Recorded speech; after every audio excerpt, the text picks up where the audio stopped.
जिनेंद्र, जैन कहानियों में आज आप सुन पाएंगे उपदेश प्रासाद में वर्णित एक कथा। दसपुर नाम का एक नगर था। वहाँ पर सोमदेव नाम का एक ब्राह्मण था। उनकी पत्नी का नाम था सोमा।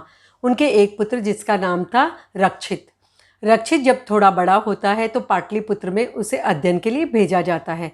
विद्या अध्ययन करके, शास्त्रों का ज्ञान करके जब रक्षित लौटता है तो सभी उसका बड़ा मान करते हैं, सम्मान करते हैं। माता पिता को बड़ा गर्व होता है। रक्षित अपनी माँ के पास बैठा था, लेकिन माँ बहुत उदास थी।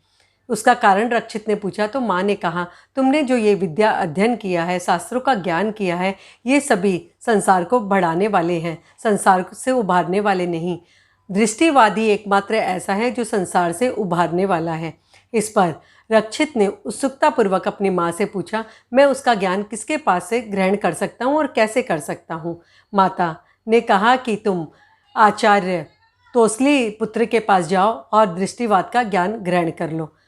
रक्षित माँ की आज्ञा लेकर आचार्य तोसली पुत्र के पास जाता है और निवेदन करता है, वंदना करता है, प्रार्थना करता है कि भंते, मुझे दृष्टिवाद का ज्ञान ग्रहण करना है। इस पर आचार्य तोसली पुत्र ने कहा, दृष्टिवाद का ज्ञान ग्रहण करने के लिए तुम्हें संयम जीवन ग्रहण करना पड़ेगा, दीक्षा ग्रहण करनी पड़ेगी, क्योंकि दृष्टिवाद के अध्ययन के दौरान विशिष्ट प्रकार के तप और साधना की अपेक्षा होती है।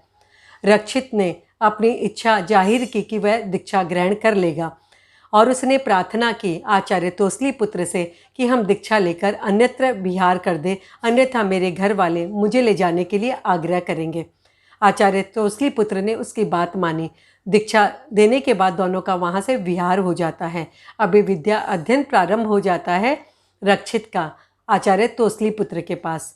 एक समय तोसली पुत्र ने उसे विशेष अध्ययन के लिए आचार्य वज्र स्वामी के पास भेजा। मार्ग में उसे आचार्य भद्रगुप्त मिलते हैं, जिनके जीवन का अवसान निकट था और उन्होंने सागारी अनशन ग्रहण किया। मुनि रक्षित ने सेवा की भद्रगुप्त की। जब उन्हें समाधि मरण प्राप्त हो गया, उसके बाद वह वहाँ से जाता है आचार्य के पास और विद्या अध्ययन प्रारंभ करता है। पूर्वों का ज्ञान ग्रहण करने लग गया था। मेधावी था, प्रखर बुद्धि थी रक्षित की, इसीलिए जल्दी ही उसने 9 पूर्वों का ज्ञान ग्रहण कर लिया। 10वें पूर्व का ज्ञान प्रारंभ ही होता है। उस वक्त उनका भाई फल्गुन रक्षित उनके पास आता है और प्रार्थना करता है कि दसपुर नगर में पधारे। वहाँ जाने से धर्म की प्रभावना होगी और बहुत लोगों का लाभ होगा। यह बात मुनि रक्षित के मन में बैठ जाती है। मुनि रक्षित ने आचार्य से प्रार्थना की, कहा कि मैं दसपुर जाना चाहता हूँ। इस पर आचार्य वज्र स्वामी ने अपने जीवन का अवसान निकट जाना। उन्होंने देखा, यदि ये जाता है और वापस लौट कर आता है, तब तक मेरा आयुष्य पूर्ण हो जाएगा, इसका ज्ञान बीच में रह जाएगा। पूर्वों का ज्ञान ग्रहण करने के बाद तुम दसपुर चले जाना।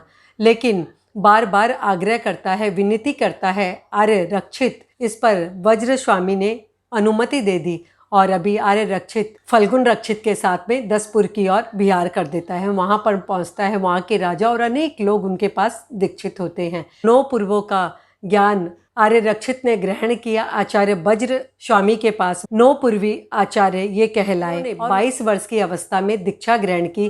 30 वर्ष तक संयम पराय जीवन जिया और 13 वर्ष तक वे आचार्य पद पर रहे। इस तरह उन्होंने 75 वर्ष का आयुष्य धर्म की प्रभावना करते हुए पूरा किया। ये था जीवन परिचय आचार्य आर्य रक्षित का, जो कि आपने सुना। जय जिनेंद्र। जैन धर्म की रोचक जानकारियों के लिए देखते रहिए जैन कहानियाँ। जिन आज्ञा विरुद्ध कुछ भी कहो तो मिच्छामि दुक्कडम।